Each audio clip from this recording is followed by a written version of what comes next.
So for people listening, we have Nicole here today. She's the co-founder and CEO of Bravo, which is like a B2B platform based in Italy. And what they do, like in one sentence, if I get it right, you help companies organize like real social impact experiences with local NGOs. And yeah, great to talk to you today, Nicole. Nice that you made the time. My pleasure. You choose a topic beforehand for the discussion, and my first question will aim towards this topic. And yeah, so the first question is basically: was there a moment you had recently where you had to protect your life beyond the thing that you're building or beyond work from the workload that you're facing as a founder? As a founder, things can get hectic, and I'm wondering if there was like a time recently where you had to protect your life beyond work, and how did you protect it, if there was such a moment? Wow, tough question. Maybe I picked the wrong topic. I'm not the best one in work-life balance and trying to keep my personal space. But actually, yeah, we had very busy period in the last months because we went on an acceleration program. So, crazy things where you have a lot of deadlines and stuff. So actually, I had to sacrifice a lot of my personal life, relationship, friends, family, like everything, because we were like fully on it, uh, 17 hours a day for like 3 weeks straight. So it has been quite tough. But after this period, like I promised myself I would like keep some time for me. So actually now I'm in the safe space where I'm taking like few nights off. So I stop work at a normal time, uh, chilling on the sofa. Maybe I have some nice dinner with healthy food and time to cook it and stuff. So Sundays with families and Friday night with friends. So I been back to my normal life and I said, okay, I can do that for very specific circumstances, but then you always need to go back to normal. Otherwise it's going to be like new normality that I don't really like, and I think my body doesn't really, and my head as well, like doesn't keep up with everything. So Was it like during the specific like sprint that you were talking about, like the, I don't know, 70 hours per day, or whatever it was? Was there like anything else beyond work, or was it like purely work and it paused the whole life basically, and now you're getting back to friends, relationships, hobbies, health? yeah, more or less is very similar. Like stop everything. Maybe you have like in 3 weeks, few days completely like burned out, and you're like, oh, now I stop working. Maybe at 10 a.m. in the morning, my body was like, my head was like, what do you want to do now?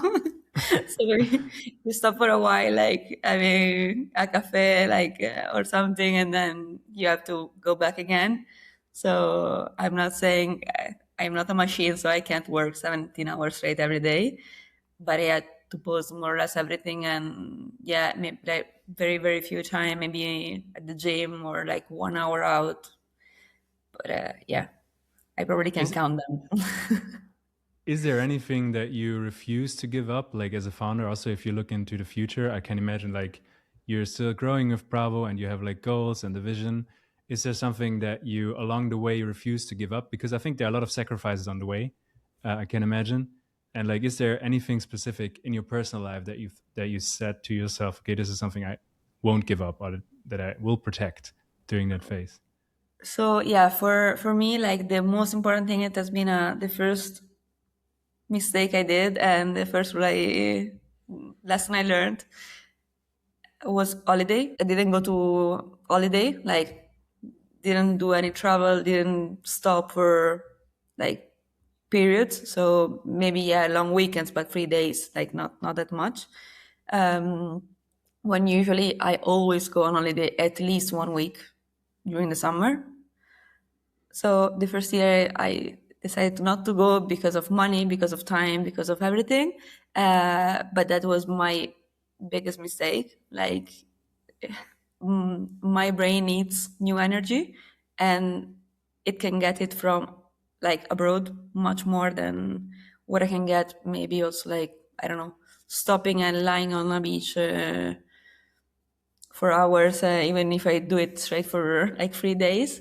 So going around, like visiting new places, meeting new people, and something new, I think it recharged me a lot. Hmm. So that my biggest thing. I will never like. I will always try to do at least 1 week abroad during the year, and I know it's something that it's not an easy thing to do like every day, um, but I think it saves me a lot. So yeah. How do you schedule this? Like, I can imagine that throughout the whole year you have like phases, or like every week seems to be important in terms of work. So if this is like your rule, you rule now that every year you take like 1 week completely off traveling, like regaining energy. How do you schedule this? Do you schedule this at the beginning of the year and saying, okay, this is the week that I protect, or is it more like a spontaneous decision? Because there are always things on the table as a founder. So I can imagine that it's hard to say, okay, this is the week, and then something comes up, and then you might reschedule it and reschedule it and reschedule it. So do you have like a approach to set it in stone? I'd say book the flights. Mm. So you have to do it. Um, I try to, like, in Italy, we are quite lucky because you're usually during winter period, so Christmas time and during the two central week of August, 80% of the companies close. Mm. So it's like the worst period of the year to go away because, of course, like everyone is around and super crowded. Costs of everything are like to the moon. But at least you don't really feel to miss something. I mean, Yeah. I don't really feel to miss much businesses because if you send emails, and that's what I did the first year, like nobody will get back to you till September. So just forget it.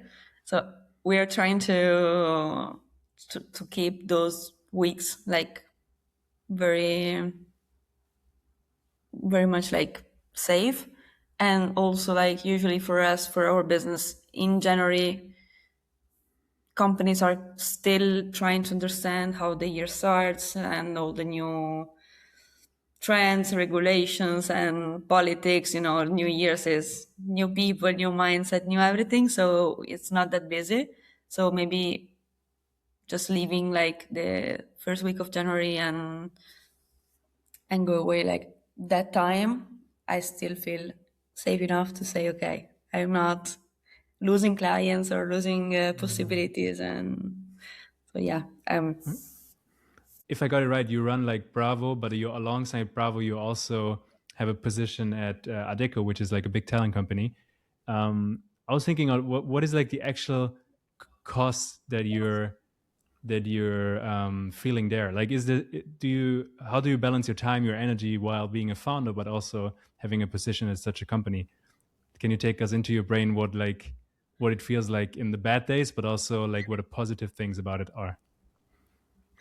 so I think the two jobs are like matching quite good because, of course, like you have to be your best at both jobs, right? So it doesn't matter how many hours or when during the day you're working on one or the other. Like they both require like your mental energy. So I think it's very difficult to be able to switch between one task and the other. For instance, maybe like one of my colleagues in Adecco calls me for like whatever task that it's not even mine, but they need help. So yeah, of course, don't worry. Okay, let's jump on a call. And then 5 minutes later, you have your Bravo colleague that is like, sorry, I know you're working, but I really need your help. Like this happened to this event. Like, can you please? Sure, tell me. So it's like uh, this kind of thing. So you, at one side, you feel very important, which is like something nice. Um, on the other side, you feel like, am I doing the right thing? Because people actually like are relying on me, and maybe I won't be always available. So you always like, I don't know, am I sharing enough information? Am I keep too much control or something, or too little, or like. 2,000 questions that I am asking myself every time. But also like it keeps me living kind of two different lives. So Adeco is a multinational company with 3,000 employees only in Italy. Like I'm working on European projects, so I have an overview of all what's happening in Europe, following like several different European programs with people from all over Europe designing masters. Like it's amazing. So you have like advantages but disadvantages in terms of switching. Was it like the time where you thought of like quitting or like just being a founder, or is it like, do you think it's a nice match between both roles so that you can like profit from the synergies from the corporate world, which is your clients, and the founder at Bravo? What is your current thought on this, like on the future as well? I mean, for sure, at some point, I'd love to follow Bravo and only Bravo. That would be the dream. I don't know when this day will come, but let's see. Fingers crossed. But in the meantime, like I actually choose to stay in Adecco and hire a person in the team, in Bravo team. So exactly to keep these synergies, because also like the network of European project is amazing, and you really like keeps your mind like ahead of what the new trends and what's happening, and also like you can share this information, which are public information. So but it's difficult to reach, right, if you're not in the sector, to maybe Sure. like another company that you're trying to reach and you don't know really like the exact word to use or how to commit them. So I think the balance is really good. And also like I think for Adeco having me experiencing something completely different, I brought a lot of things that startupper do in how I manage work and projects. So it's very nice because it's some new energy for them as well. We started pitching ideas, which is nothing like super weird, but for a corporation based in Italy with like a lot of people, maybe like over 45 years old, and stuff. When you say, okay, now you have to pitch your idea, and make it good. Like, I will make it pass if the managers will say yes. So it's 2 minutes. Like everybody has 3 minutes, 2 minutes, 4 minutes, but that's it. Mhm.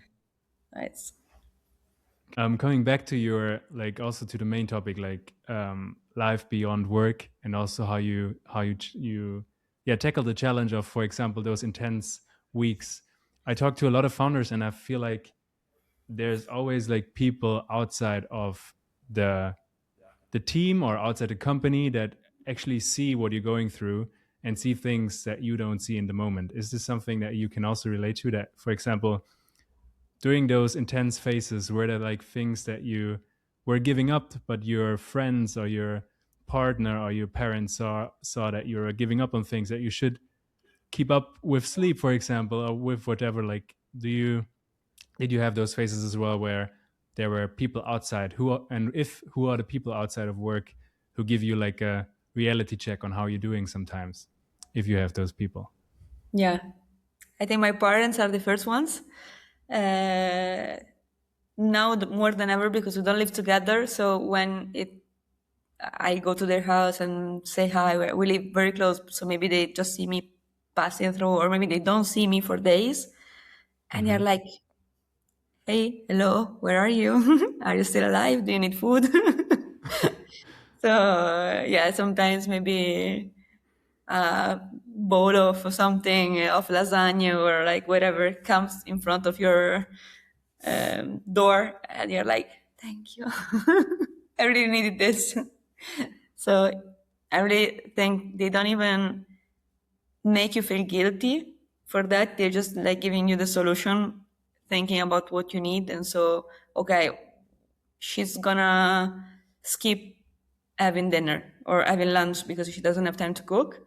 Or maybe she will have pizza every night because she doesn't have time to cook. So I can support her mentally and timing and like with everything, like I'm sharing with her this, or maybe I don't know, like some stupid stuff that you have to do and they can just like take over. Or like the other day we were testing the platform and I just sent them a link to all friends and family.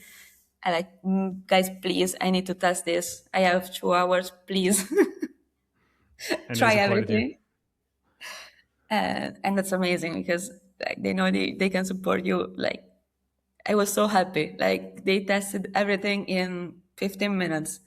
I would have take for me like, I don't know, 2 hours at least to go back and forth, change account. Let's see, it doesn't work. They email it. So, so, so That's yeah, strong. Okay, look, your parents are your main supporters yeah. during those phases. But friends as Eh, well. Like I love them as well, and they are amazing, and they are more far away from me, so it's more difficult for them to keep seeing me. But when they like, maybe they are like the person. Okay, now you stop, and we go out for drinks or something. Like it's enough. So it's nice. Nice. Last question for this conversation before we go to the rapid fire. What would you tell the younger Nicole when she would just start off as a founder in her founder journey? Think If you about had it. to, yeah,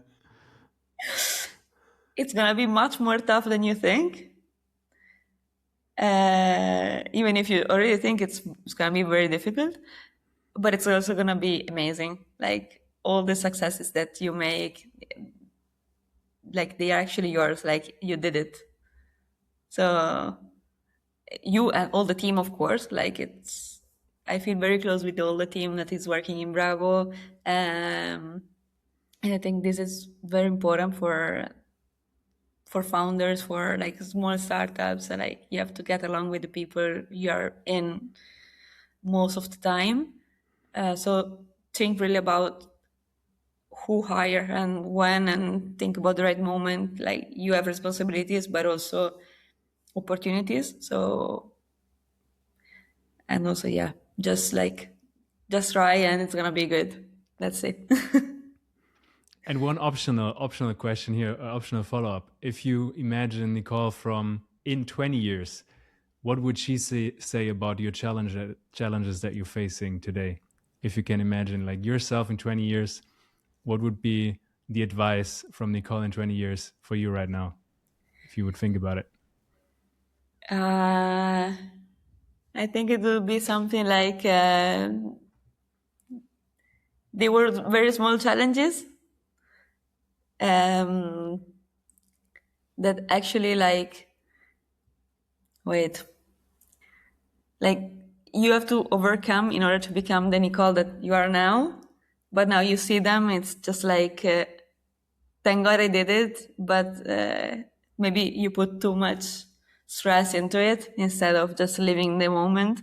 So hoping that in 20 years I'll be able to enjoy more. So like not be like balance the stress with the happy things that I'm trying to do, but I still have a lot to.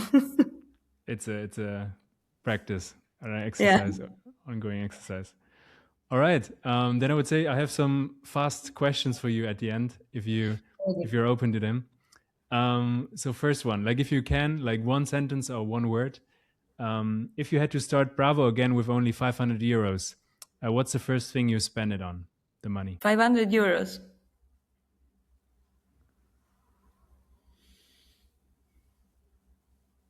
Communication. Communication skills, or like or in general. No, like yeah, like all the brand identity of the Ah, company. So trying to fix all the like logos and websites, like something of course small, but going out with a genuine but also like clear idea and what we are trying to do. That will change, we all know, but at least okay. Next question is, what's the most overrated advice you got as a founder? I'm still too young founders on to answer this question. That's also an answer. And what's a habit that you use to stay calm during like intense phases? Going to the gym, do sports. And last question, what's like the business that you would build if Bravo wouldn't exist? Bravo. Nice one. Okay, and last one, last sentence. Building a business is like. What would you put in as a word or as a phrase? Building a business is like having a child, having a baby. All right. But I don't have babies, so I'm just keeping like the examples of my friends. Okay, that's good. That's good reference. All right, Nicole. Thanks a lot for taking the time to chat, and it was a pleasure to talk to you. It's always a pleasure, Fabiano. You really makes everything so nice and smooth, and it's amazing.